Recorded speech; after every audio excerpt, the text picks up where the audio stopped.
and welcome to Sport Tonight. I'm Cecilia Omogbe in Lagos. In the world watching us in London, I'm Austin Okorakpan. All right, Austin, there's so much to talk about tonight on sports. Of course, we're still talking about different sports, their plans for the year. And today, our focus will be on karate federation, what the president wants to do for the sports to ensure that, yes, it's growing in the country. We know it's not going to be at the 2024 Paris Olympics. It was at the last Olympics because, of course, the host nation requested for it. But right here at home, so many things have been going on, and the president is trying as much as possible to see how they can develop that. So he's going to tell us the plans for the year. And Austin also will take a look at the Australian Open. Yes, we have the women's finalists. They're all out. We know the ladies that will be playing the finals on Saturday.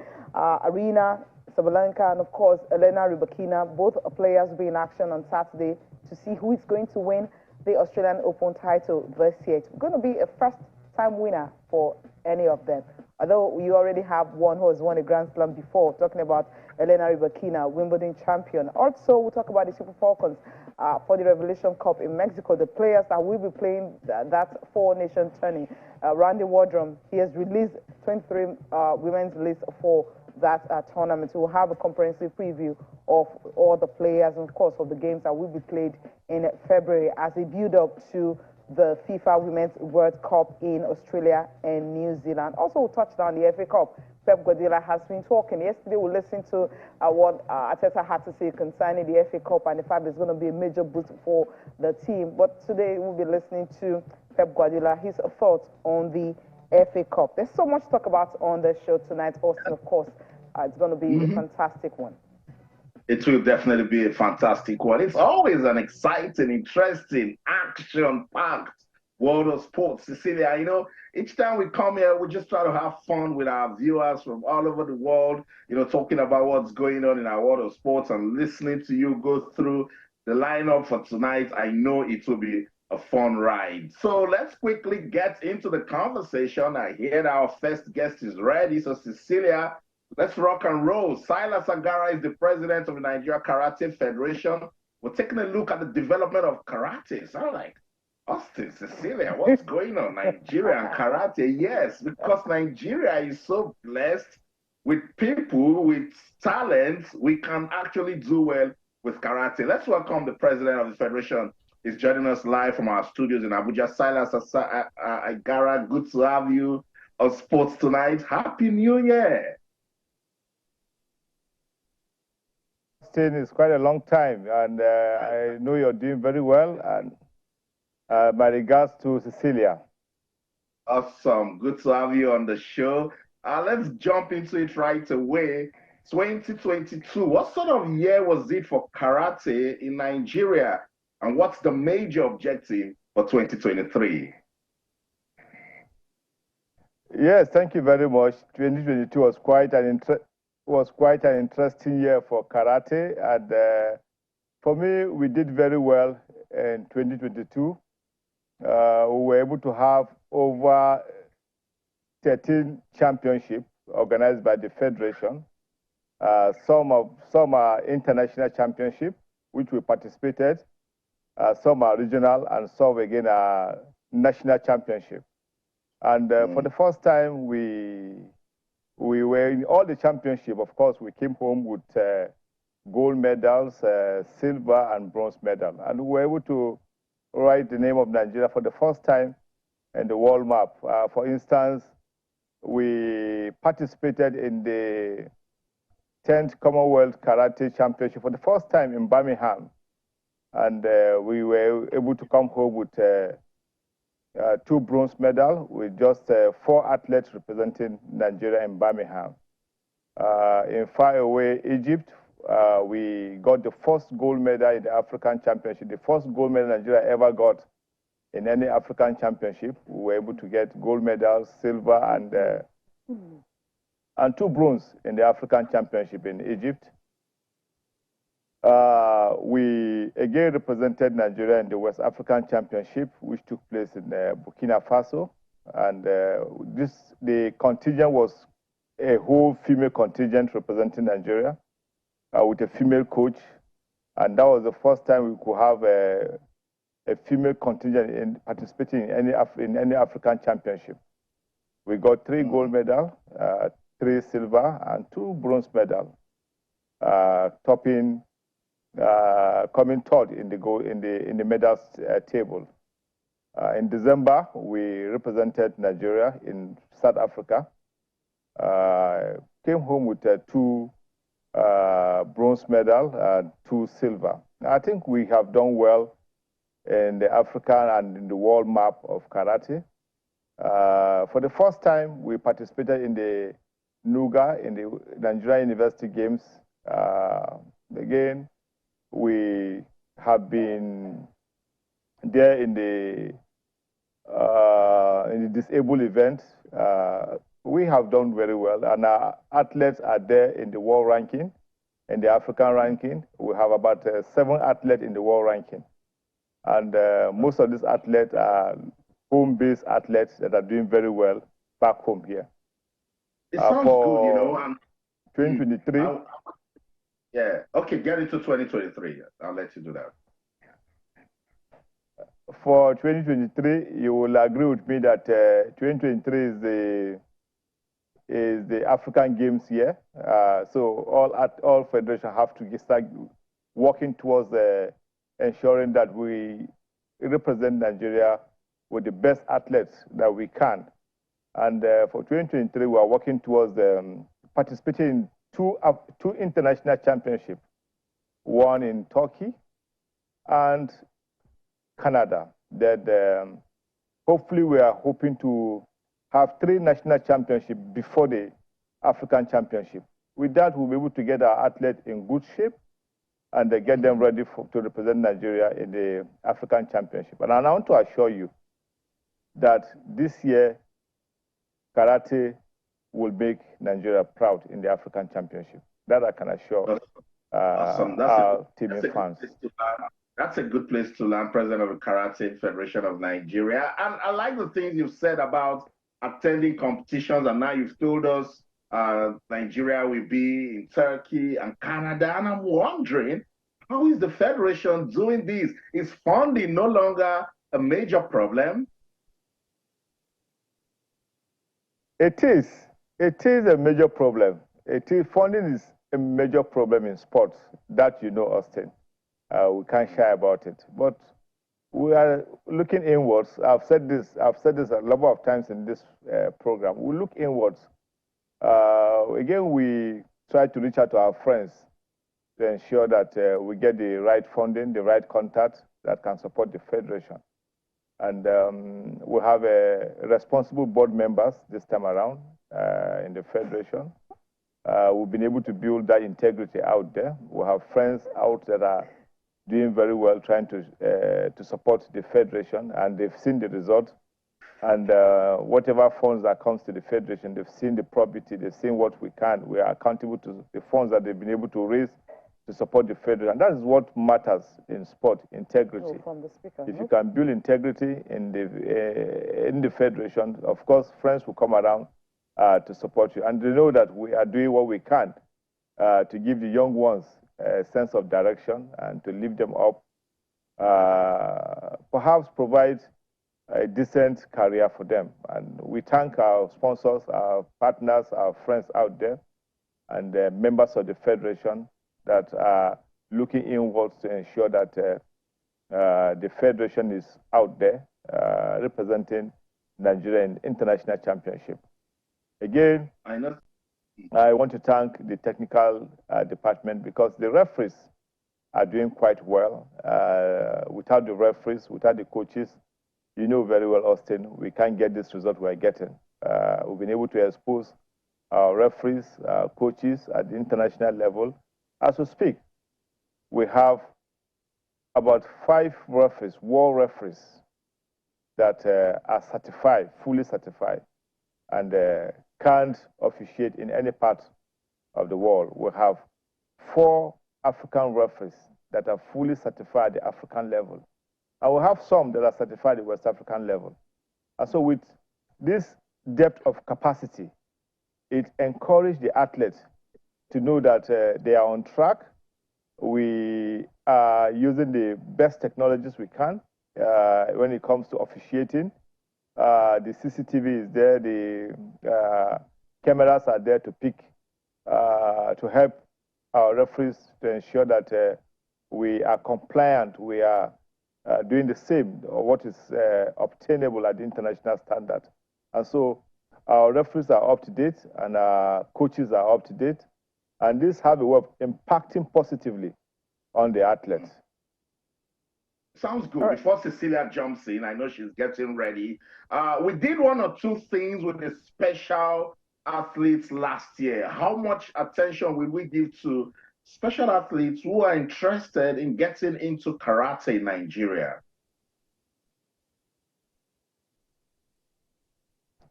Can you come again, please? I said I know we did one or two things with our special, athletes who are interested in karate. Going away from just competitions, what programs do we have in place to get more special athletes into karate and empower the ones who are already, competing for the country? Yes, thank you very much. If I get you right, we are trying to reach out to the young ones that are in schools, the secondary school and our tertiary institutions, to change the narrative what karate is. The impression out there is not too good what karate represents. We know where we're coming from. We've been able to gradually change that narrative out there and to ensure that the public accepts us. Once we get the buy-in from the public, you will agree with me that more and more athletes will gravitate from other sports to karate. The martial arts is an area that you have to attract the best and have a positive outlook out there before the public. Taekwondo is there, other martial arts are there, that they have been there before karate. And if we can represent the federation positively, I'm sure that we'll be able to get the kind of response that we expect from the public. We have athletes that have traveled out of this country to go and enhance their performance and further their studies. We try to encourage them to keep abreast with what we are doing. And where we can support them, we try to support them. When we had to represent Nigeria in Birmingham, athletes that are studying abroad, we were able to get the manuals and for them to train and update their skills. And it was quite easy for us to move them to... I'll just come in. If you can see what we have on our picture, I'm talking about these special athletes that you see on the wheelchair. I like what we're doing with them. So I just want to know what the Federation will do this year to empower more special athletes who are interested in karate. Thank you. Yes. Last year was the first time we had an international championship for the special athletes. This year we have lined up 3 events for the special athletes this year. Hopefully we'll be having the first event in April this year for the special athletes. Then one hopefully before the African Championship. We have a commission. We have a commission under the federation with the mandate of encouraging and promoting special athletes. And the commission is doing what they can do to ensure that we are compliant and we meet up with the international standard.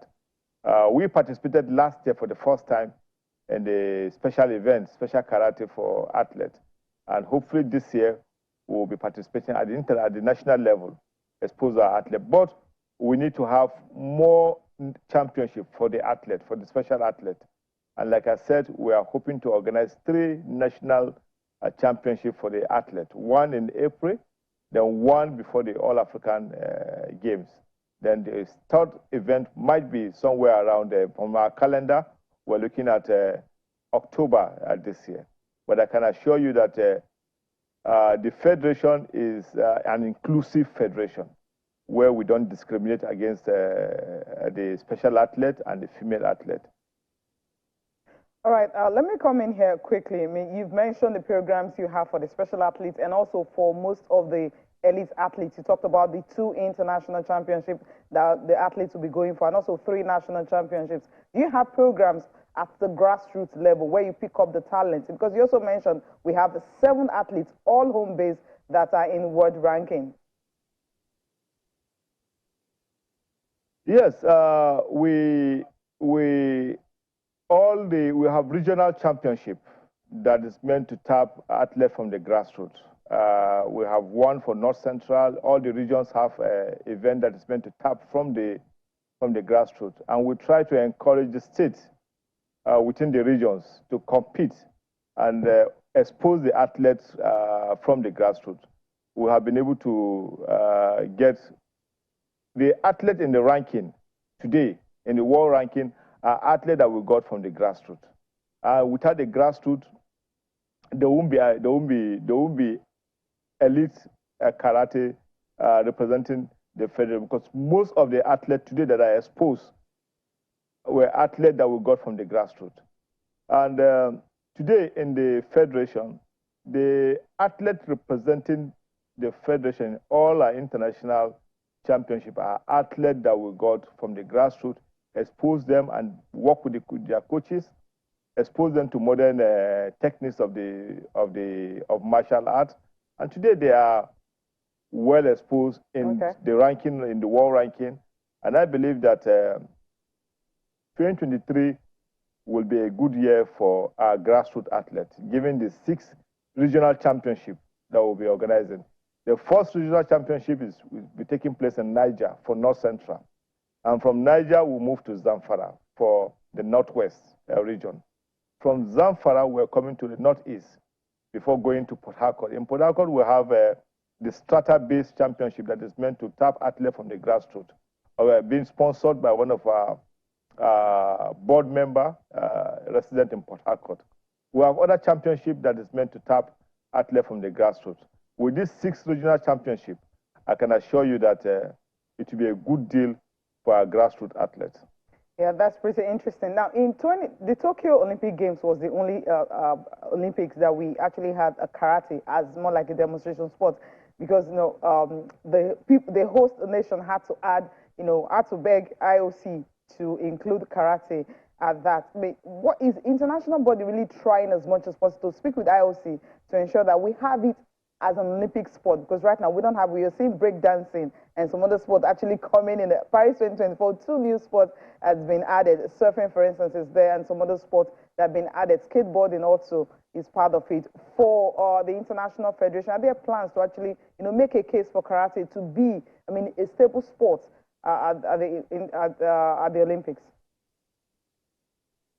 Yeah, thank you very much for that question. To be honest, we met last year around November in Turkey, where the bulk of the agenda for that meeting was to ensure that we get karate properly positioned at the international level when it comes to the Olympic sport. The Tokyo Olympic karate was a demonstration event, and we're hoping that if we can get our acts right, the president of the federation, who is from Spain, and alongside with other officials of the World Karate Federation, are working around the clock to ensure that the next Olympic Sport Festival, karate is properly, the issue of karate is properly addressed.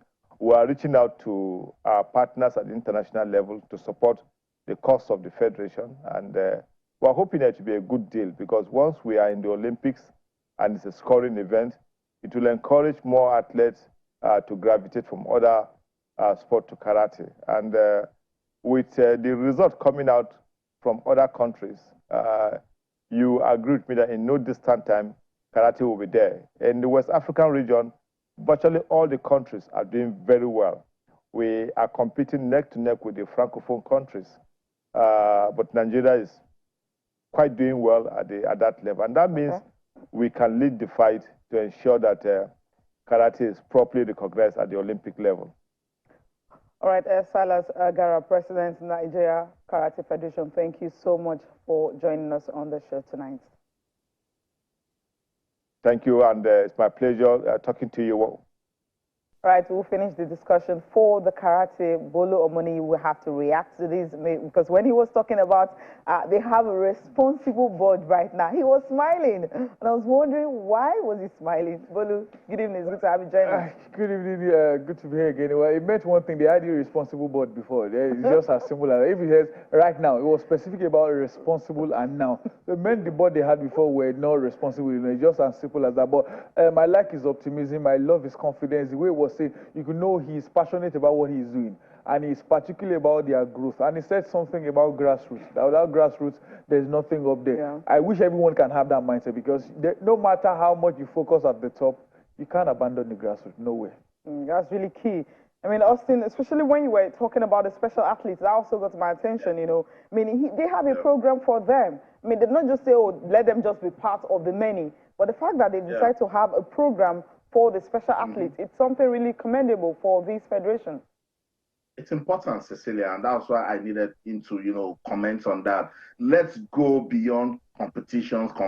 There are programs you can do to empower lives through sports. We saw what Aisat and the ex-internationals were doing the other day, talking to young girls, and now they are building self-confidence, you know, they're understanding teamwork, team bonding, you know, how to be outgoing and how to approach society from a perspective of a girl child. And we know the challenges that these special athletes go through, you know, and each time I see them compete, it's joy. But they always call me after competition, what's next? They're abandoned and people just, you know, want to wait till the next competition circle. And that was why I wanted him to tell us, what are your plans, programs, aspirations for these special athletes? And I think we should be taking on federations on that, you know. Don't just only talk about them when we're approaching Paralympics or when there's one para competition to go for on the continent or internationally. What are you saying to them when they are not competing? How are you letting them, you know, build self-esteem?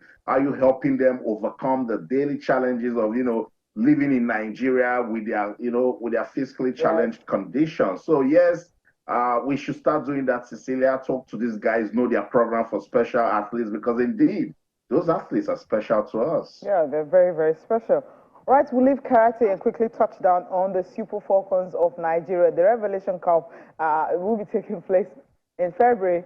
That's for the Super Falcons is part of the build-up to the FIFA Women's World Cup in Australia and New Zealand. Randy Wardrum, the coach, has invited 23 players for that. Asisa Toshola, she's back in the squad, and there's so many players in the squad. We'll take a look at this squad shortly, starting with the goalkeepers. And for the goalkeepers, we have Chiamaka Nadozie from France. She plays for Paris FC. Yewande Balogun, she's also part of the squad. Just two goalkeepers at Etienne in France. That's where she also plays. Other players you have will start from the defenders. We have Onome B. Levante. She's been dropped from the squad. But then you have Osina Chiohale, the Deportivo Alaves of Spain. Ashley Plumter is also of Leicester City in England, and Gloria Ogbonna of Turkey. Other players you have right there, still staying with the defenders. You have Rufiat Imran. She has become a major stay for this. She was really on the 20 team in Costa Rica. She plays for France now. Michelle Alozie, also part of the youth team. Dash in the US.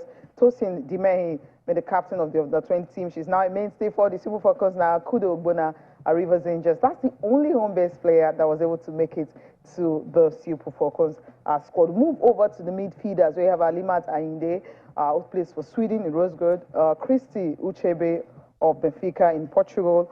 Ngozi Okopi Okogene plays for Sweden. And of course, Rashidat Ajibade of Atletico Madrid in Spain. Staying with the midfielders, you have Tony Payne of Sevilla in Spain. Jennifer Echejini of Florida State University. She's still a student in school. She was with the team in Canada when they played that another tournament last year. Regina Otu of Saint-Etienne in France. She's also part of that squad. 44 was Asita Shola, FC Barcelona. Esther Koronkwo, she's back into the team after injury. Ifoma Onumone, she's also part of the team. Chiwendu Ihenzo, she's also in the team. She's now playing in Mexico. She was in China before. Francisca Odega of CSK Moscow in Russia. Uchenna Kanu of Tigres in Mexico. These are the players for the game in Mexico. I mean, 4 nations, Colombia, Costa Rica, Mexico, are the teams that the Super Falcons will be playing as part of build-up to the World Cup. We've seen the nations tourney in the U.S., in Canada, and of course in Turkey that the Falcons have played. It hasn't been a fantastic result, but this build-up is actually helping the team. But we have some players actually missing. Money Gift, she's not here. Azera Okpara was Atlanta at the beginning. She was part of the squad, but she's not in the team. That's some notable miss, but then this is actually a good squad for a tournament like this, preparing for the FIFA Women's World Cup. Well, the first thing is any squad, especially Nigeria, irrespective of who plays, there will always be complaints here and there, but it's also normal to pick out 1 or 2 things. Just like we talk about the men, the women have, especially our forwards, are in massive form. Remember, Uchenna Kanu had a brilliant season, winning her first title in Mexico. Then the first game of the season, she scored a hat-trick. So it means there's no problem. For Asisat Oshoala, obviously, Agbabola, there's nothing else to say about her. She scored again yesterday. They had a record of 50 straight wins, 14 goals in all competitions in 19 games. So forward lines, no problem. Former no money. Yes, maybe not the best of form, but she's been here before. It will be probably difficult to drop her. You have to drop her for someone way, way better. So the front line, even the midfield, I really have no problem with the midfield. I like the import of 2 younger players to mix and blend with the older guns we have. The defense is where maybe a bit of a question. I still say it all the time. Some person may tell you for experience, I still don't know why Onomebi is still part of the team. Onomebi will be 40 by the time they're playing the World Cup. They could say maybe for encouragement's sake, but just like the Women's World Cup, we are still the poorest ranked team in this group. That alone should not, it doesn't really matter all the time on the field of play. It's what you do that matters. But you talked about recent time for Falcons, all the invitationals. I can't remember the last time I smiled about the Super Falcons. It was so bad that in qualifiers for AFCON, I was always on the edge of my seat thinking, these girls, you must qualify. Now we've been talking about the World Cup. The World Cup is here. I've said it for a while that the worst Falcon team I saw was under Thomas Deneby. Without any doubt, Randy Wardrum is taking over, because my number 1 challenge is having players play off position. Tony Alozie is a brilliant winger for her club. She plays as a right back for Nigeria. Tony plays either as an attacking midfielder or a winger. She played left back, played right back. Ashley Proctor is a brilliant central defender. She's just forced to play left back. So if you don't even know the positions of your players, that one is a headache on its own. We have Monday Gift, who did so well in the Super 6, played well in the proper WFL League. She had cameo appearances at the tournament. So the question is, are these ladies not good enough? Is the scouting team not good enough? Or they are not playing as a team? We can't have our players doing so well for club size. And you can't be very good and useless in the space of 1 or 2 weeks. Even if you be bad or drop, it takes time. But these tournaments are good. I'm not expecting them to win. Like I said, we are the poorest ranked team. Mexico are ranked 35th, Colombia 27, Costa Rica 37. But at least it's better to lose all these games to know where we are and do well at the World Tournament, even though I'm not expecting that much at the World Cup. But at least let's see what they can come out with this tournament. We need games like this to know we are not there yet. Austin, I'm actually afraid right now because I'm sitting with someone who is making my heart beat. How would you say, even if we lose all the games, come on, 4 matches, we can't lose 4 matches. It's not something you want to think about. Yes, I understand you want to take a look to see what we will have at the World Cup, test players and everything and whatever, but then you can afford to lose these games. With Costa Rica, Colombia, Mexico, we can actually use this to, appease the fans who have not been happy with the Super Falcons since Morocco. I don't know what you want me to say again. Yeah, I've been saying these things over and over again. Positive. Oh no, Cecilia, I'm Nigerian 100%. And I love the Super Falcons. I promote women's sports in Nigeria. Give Edwin Okon that Super Falcons team that went to the Africa Women's Cup of Nations, and Edwin Okon will come back with a medal. I'm not kidding you. He will come back with a medal. Randy Wardrum, Bolu just said it. He's clueless about this team. He doesn't know this team. In fact, when I heard of the Revelation Cup, I was saying they want to give this man another chance to reveal his weaknesses. Because you cannot look at the players that we have and you are playing them out of position and they are struggling to get the right blend. And as a coach, you should be able to think in difficult times, particularly if you are the author of that difficulty. Randy Waldrum can't do that. This man is a college coach. He trains girls, students who want to develop.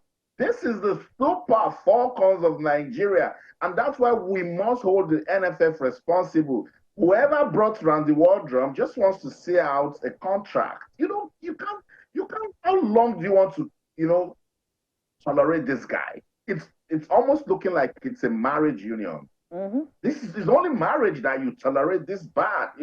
So I don't know what we want to expect, but definitely this is a tune-up, competition.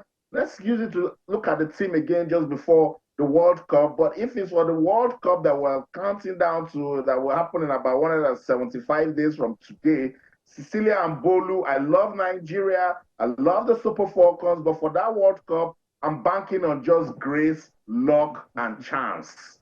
With Randy Waldrum, you cannot do anything because this man doesn't even have a program for this team. This coach doesn't even know the players. So you can't even start thinking about getting the right blend or combination or playing so admirably that people will start, getting scared of you. Yes, we can play these competitions, get the players in the right shape. I like that he's bringing some players from the under 20. That's good encouragement. Please, can we see them? And when it's time to get the proper lineup for the World Cup, let's ensure that it is these same players that I've seen that will be going to the World Cup. Yeah, hopefully we'll be doing that. Let's just take a look at the schedule for the Super Falcons, the games they're going to play, and of course the dates for these games. And the first game will start is on February 15th, where the Super Falcons will be playing against Mexico. And of course, there's also the game between Colombia and Nigeria, which is February 18th. And the last one is against Costa Rica, February 21st. So these are the schedule for the Revelation Cup for the Super Falcons of Nigeria. Of course, we have 23 players that will be in action when they get to Mexico. And the team is expected to travel out of the country on the 11th of February. That's when before the tournament will start on the 15th. They just have 2-3 days, before they will get in. So we're wishing the Super Falcons all the best as they prepare for this Revelation Cup. And hopefully this will also serve as part of preparations for it. But we don't really have your programs for this year. But I know this will not be the only four-nation tournament that we play because, FIFA has been investing so much in women's football. And so I believe that there's something for the players. Okay, let's leave the Super Falcons of Nigeria and touch down on the FA Cup. Yes, the FA Cup is getting our attention right now. Austin, the fourth round of the FA Cup, Manchester City and Arsenal. That game is on Friday night. I know, Cecilia, and it's getting us talking right here in the United Kingdom. A lot of Arsenal fans saying that it will be good for their mentality. Pep Guardiola saying he's going to take that game like it's the final. A lot of Manchester City fans believe that if City can win that one, it will disrupt the mentality of Arsenal, and Arsenal, they seem to be on a roller coaster ride at the moment. So that's a very important game for Mikel Arteta and his team, and also for Manchester City. Sometimes I don't want to see these sort of games in the fourth round. I won't lie to you. Yeah, you want to make sure you see them maybe towards the end or even in the final. So we'll wait to see what will come out of that one, but it's going to do a lot of work to the mentality of both sides, because if you take a look at the league table, those guys are going head to head, and at the moment it's advantage Arsenal. So let's see what the Gunners can pull tomorrow night. Pep Guardiola has been reacting to this one. Let's listen to it. Oh, he went to the team, his club, the team he dreams of. So he's, I think, a supporter for Arsenal, for the fact he played there, was a captain there, and he loves the club. I remember that when we were together here, when we scored a lot of goals with our opponents, always he jumped and celebrated, except one team. And one team, every time I scored a goal, I jumped, come back, he was sitting there. It was Arsenal. So in that moment I said, oh, that guy likes Arsenal, and yeah, it's what it is. So it's like me, I'm training here, wherever, assistant coach in Barcelona called me, I will go to Barcelona. It's my club, So, and that I'm not the person to say, no, you stay here with me, have a contract, you have to stay with us because you know it. So people have to fly when he believes it's the best for them. And the players, I said many, many times, so they are not happy, they have to leave because the life is too short, especially for the players, to spend time in a place like you believe treat you bad, or it's a bad place, or you don't like it, or whatever. So, what is? We're in touch before. I have Lorenzo Bonaventura, like he's maybe the closest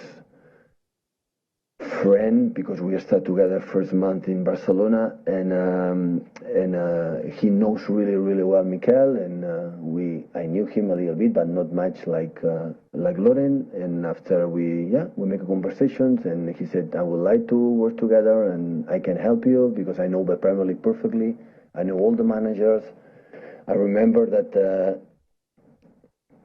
the first game we played, I think, was against Sunderland, and we played against David Moyes. It was in that moment, now West Ham. I said, I know him very well. I was in Everton. He do this, he do that, the strategies, the pieces. And after, the 15 minutes, half an hour, and more than that, I said, yeah, he's the man. He's the guy. He can help me to anticipate.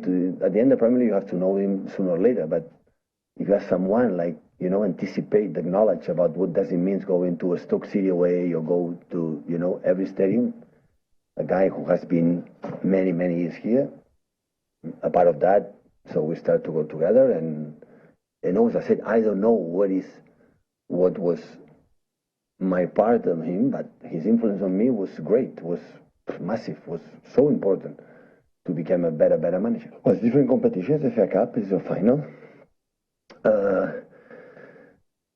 And of course, more than Arsenal, I would say, to prove ourselves, how is our level against, as you said, when the team make 50 points in one leg, it's because have been the best, and they are.